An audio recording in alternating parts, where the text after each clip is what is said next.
Hi, my name is Elizabeth Carroll, and I work at the Texas Tech University Office of Student and Scholar Services. In this presentation, we will cover the online version of the OPT application. USCIS launched the online application option this year, and this presentation will help you in completing the I-765 online and in submitting the required evidence. It is important to remember that you must work closely with your F1 International Student Counselor. If you file this online form without the documents your counselor provides and without the review, your application will be denied by USCIS.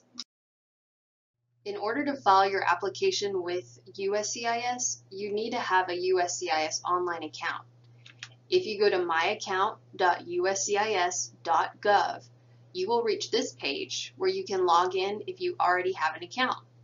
If you don't have one, you can create an account here. This is also linked on our website, but again, it's at myaccount.uscis.gov. Once you're logged in, you'll reach this screen, and to apply for OPT, you need to go to My USCIS. This is where you can apply for the immigration benefit of OPT. Please note that each time you log into USCIS, there will be a two-step verification process. You'll enter your login info, and then a separate code will be either texted or emailed to you, depending on the option you selected in creating your account. Next, you'll reach this screen, and since we're wanting to file an OPT application, you'll want to select File a Form Online. From there, you'll need to select the form that you're filing. There are a few options here, but for OPT, you'll select the application for employment authorization, that is the I-765.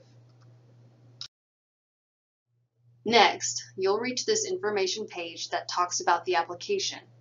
Be sure to read through this information as it will explain what you need to be eligible for this application and what you will need to submit, such as evidence, to complete it. Once you've read through this information, at the bottom, you'll click Next. Now, you've reached another page with further instructions. Filing the form online is the same as filing the paper form. You will be asked the same questions you would need to answer on the paper form and will need to submit the same evidence. Luckily, you don't have to complete your application in one sitting. Should you start your application and find you don't have all the information or evidence on hand, even if you log out, the application will save your progress and you can come back to the application when you are ready. Now, you're getting started in the application. It will first ask for your eligibility category. You're applying for OPT, so you'll select C3B, Student Post-Completion OPT. Make sure that you select this option. Again, that's the C3B option. While you may have graduated with a STEM degree, you are not applying for the STEM extension at this time. Should you be eligible for this extension, you can only apply for it once you are on OPT. Again, the STEM extension is a separate and distinct application, so first OPT and then STEM OPT if you're eligible. You also do not want to choose pre-completion OPT, so be sure to select the correct category. Should you select the incorrect one, USCIS can deny your application. So again, for OPT, that is C3B, Student Post-Completion OPT. Next, you'll need to select your reason for applying. In applying for OPT, you'll need to select Initial Permission to Accept Employment. Even if you've been on OPT before, this is your first time to apply for OPT based on your current degree, so be sure to select this option. It will also ask you if you've previously filed the Form I-765. For most of you, this will be no, but if you've previously been authorized for OPT or another work authorization using the Form I-765, you will need to answer yes. Now, USCIS wants to know if anyone is assisting you. Since you are submitting your application, you will answer no. While we are providing you information to help familiarize you with this application, We are not providing you legal guidance or interpreting your application, for example, as you see in the menu on the left. So again, since you are filing this application, you will answer no. Next, you'll need to provide information about you. First, you'll need to provide your current legal name as it is currently listed in your current passport. The middle name is not required, but you may choose to list one if you have one in your passport. If you have only one name or do not have a given name or first name, be sure to enter your name in the family name field. After providing your name, you'll need to supply contact information. This is how USCIS will contact you and send you any receipts and eventually your EAD. A mailing address is required. So it's important to list an address that you'll have access to for at least 5 months. If you may be moving or if you don't find your current address to be reliable for mailing, you can list a trusted friend or family member to receive your documents. You will be asked if the mailing address is the same as your current physical address. If you wish to receive the mail at your current address, you will answer yes. If you listed someone else's address to receive the mail, you will answer no here, and be sure to then list your current physical address. If you are listing someone else's address to receive your mail, be sure to list their name in the in care of name box. If you do not list their name, the post office may not deliver it. Next, you'll need to answer the required questions to confirm your gender and marital status. You'll also need to confirm your place and date of birth. Be sure to complete these fields. For the date of birth, make sure that you're entering the date in the order that's listed. And again, that's month first, then date, and then year. This page is asking for you to confirm your citizenship and arrival into the U.S. It will ask you for your I-94 arrival departure record number, which you would have received upon entry into the U.S. Your I-94 can be accessed online at i94.cbp.dhs.gov. Once you're there, you can select Get Most Recent I-94, which you can then download and find the information you need to answer this section. Be sure to download a copy of your I-94 because you'll need it later on in the application. Again, this section is asking you to confirm the date of your last arrival into the U.S., the place of arrival, and what status you were in when you entered. Be sure to provide the port of entry, not your final destination, in the place of arrival item. This is usually where your first stop in the U.S. was and where you passed through immigration. You can also find this information in the online I-94 through the travel history. In this same section, you'll be asked to provide information from your current passport.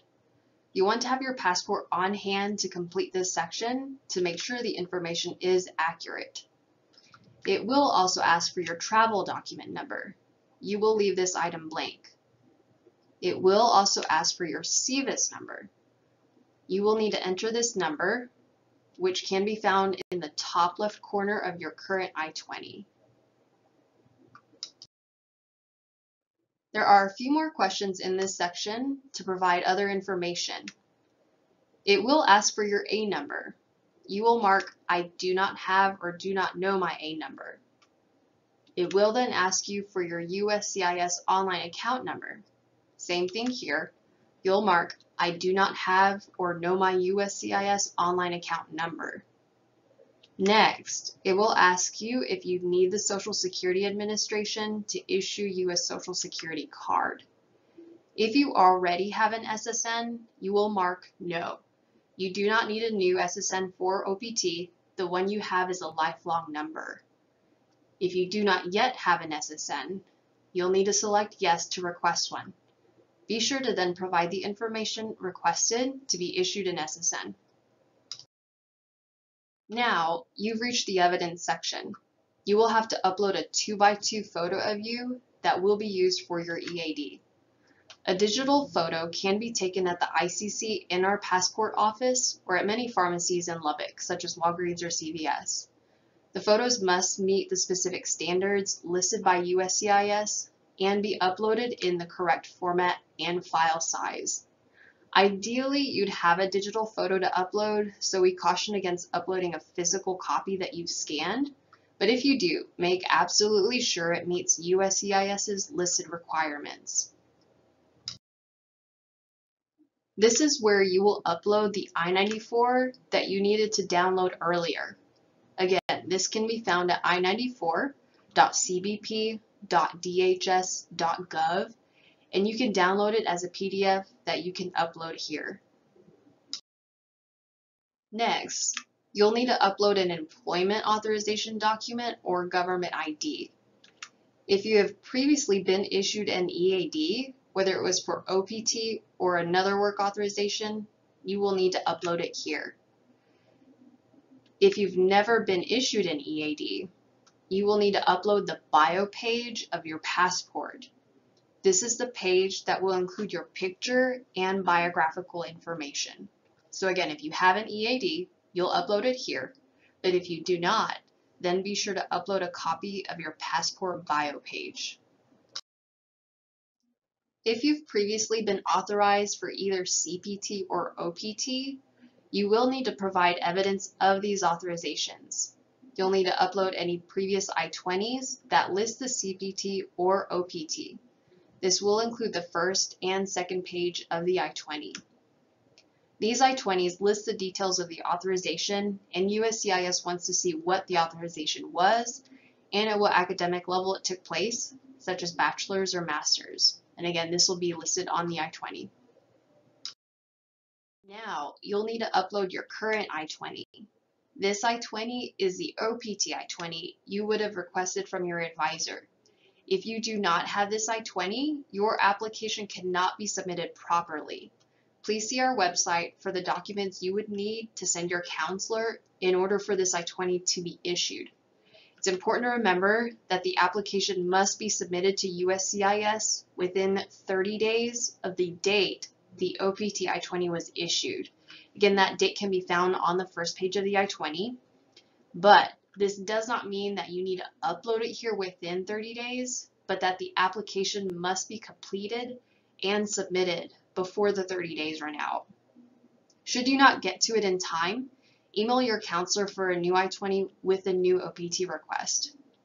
Again, you must have the OPT I-20 from your counselor for this application. If you submit another I-20 or not upload the OPT I-20, your application will be denied by USCIS. You've now reached the additional information section. If you are able to answer all of the questions and upload all of the necessary evidence, you shouldn't have to enter anything here. If you believe you need to enter something here, be sure to contact your F1 counselor. Once you've answered all of the necessary questions and submit the required evidence, you will be able to review your application before entering payment information and submitting the application. Make sure you look your application over carefully to be sure that you're providing all requested information and that it is accurate. Once you submit your application, you will not be able to edit the information that you've submitted. When USCIS reviews your application, you can submit additional evidence through the online account should it be requested. As soon as you submit the application, you will be able to access your receipt notice online. You will still receive this through the mail, but any notice will be immediately available to you online. I know I've mentioned this several times, but it is so important to not file your application without first having consulted with your F1 counselor. If you choose to file without first doing so, your application will be denied or delayed. I hope this information is helpful to you and that the application process goes smoothly. You can always contact your counselor should you have any questions or concerns, but I hope your application is processed quickly.